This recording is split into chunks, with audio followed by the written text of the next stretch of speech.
இந்த படம் நிச்சயமாக வெற்றி அடையும். நான் சும்மா ஒவ்வொன்றும் பேச தயாராக இல்லை. இது ஒரு ஐடென்டிஃபிகேஷன் உள்ள படம். இந்த படம் எப்படின்னா, கல்யாணம் நிச்சயமாகி கல்யாணம் பண்ணிக்க போகிற பசங்களோ பொண்ணுங்களோ கண்டிப்பாக பார்ப்பாங்க. கல்யாணம் ஆச்சு ஹனிமூன் கிளம்பணுமா அந்த பசங்க பார்க்க வேண்டிய படம். கல்யாணம் பொண்ணு தேடுற மாப்பிள்ளை வீட்டுக்காரங்க, இல்லை பையங்க தேடுற பொண்ணு வீட்டுக்காரங்க எல்லாருமே இந்த படத்தை பார்த்தா கண்டிப்பாக ஒரு சின்ன மெசேஜ்.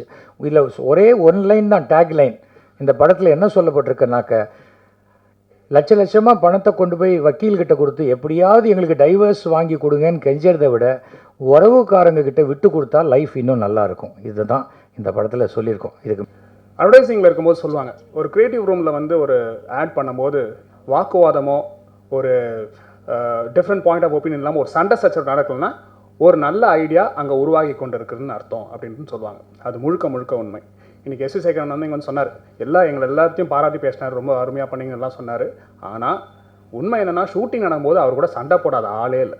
நீங்கள் ஆரம்பிச்சதோ முதல்ல ஆரம்பித்து மேபி ஜார்ஜெலாம் விட்டுலாம் ஒரு பயம் எல்லாம் அதான் எல்லாருமே சொல்கிறேன். ஹீரோவில் ஆரம்பித்து டைரக்டரில் ஆரம்பித்து பாபுனை இல்லைன்னு இப்போ சொல்கிறாரு. ஆனால் அவரும் போட்டிருக்காரு.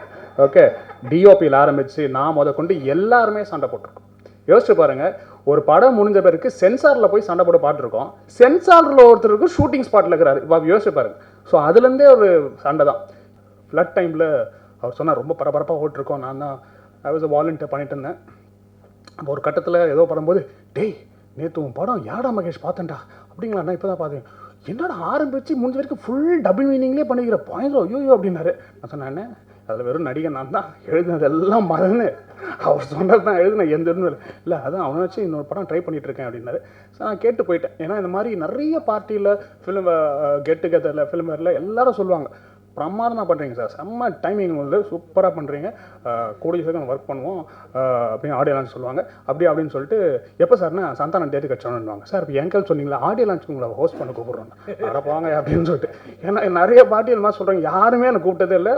இந்த உண்மை. ஸோ அந்த மாதிரி தான் நானும் நினச்சேன். பட் கூப்பிட்டு வாய்ப்பு கொடுத்தாரு. அப்போ அவர்கள் சொன்னேன், இது மதன் படம், என்ன இருந்தாலும் கண்டிப்பாக நான் பண்ணுவேன். எனக்கு ரோல் கூட தெரில, கண்டிப்பாக நான் பண்ணுவேன். நான் என்னது I don't want miss this ஆப்பர்ச்சுனிட்டின்னு, இன்ஃபேக்ட் நான் கேட்டு வாங்கின ஆப்பர்ச்சுனிட்டின்னு நினைக்கிறேன். அந்த பழைய படத்தில் வந்து மாப்பிள்ளை வந்து 8 கண்டிஷன் போடுவாங்க. இந்த படத்தில் வந்து பொண்ணு 8 கண்டிஷன் போடுவாங்க. ஆக்சுவலாக அந்த பொண்ணு போட்ட 8 கண்டிஷனுக்கு ஓகே ஆன ஆள் நான் தான். நியாயமாக பார்த்தா எனக்கு தான் பூர்ணாவை கல்யாணம் பண்ணி வச்சுருக்கணும். பையனை வச்சு படம் எடுக்கிறேன்னு சொல்லி அவர் கல்யாணம் பண்ணி வச்சுருக்காரு சார்.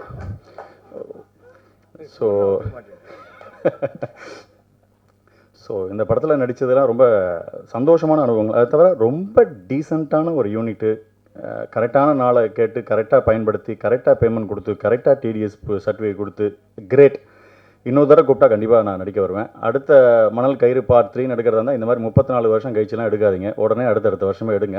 எங்களோட பேங்க் பேலன்ஸை கணிசமாக ஏற்றுங்க. ரொம்ப ஆசை விசு சார் கூடவும் எஸ்.வி. சார் கூட நடிக்கணும்னு. அந்த வாய்ப்பு இதில் கிடச்சிருக்கு. ஒரு தரகர் எனக்கு பிடிச்ச, ரொம்ப நான் விரும்பி நடித்த கேரக்டர். என்னை பற்றி, என் கேரக்டரை பற்றி தெரிஞ்ச டேரக்டர் மதன். அதனால் எனக்கு தகுந்த அந்த கேரக்டர் கொடுத்துருக்காரு. நான் அஸ்வின் கூடவும் நடித்தது, இங்கே இருக்கிறவங்க எல்லோரும் கூட நடித்து ரொம்ப சந்தோஷமாக இருக்குது. இது என்னென்னா, இது வந்து டிஃப்ரெண்ட் காமெடி. எல்லாம் வந்து பேய் வச்சு எடுத்தாங்க, அப்புறம் நாய் வச்சு எடுத்தாங்க. இப்போது வந்து இந்த இட்ஸ் ஒரு clean entertainment, it's a family entertainer. So இதை வந்து கட்டாயமாக பாருங்கள். ஸோ சிடிஸில் எல்லாம் தயவுசெய்து பார்த்துறாதீங்க.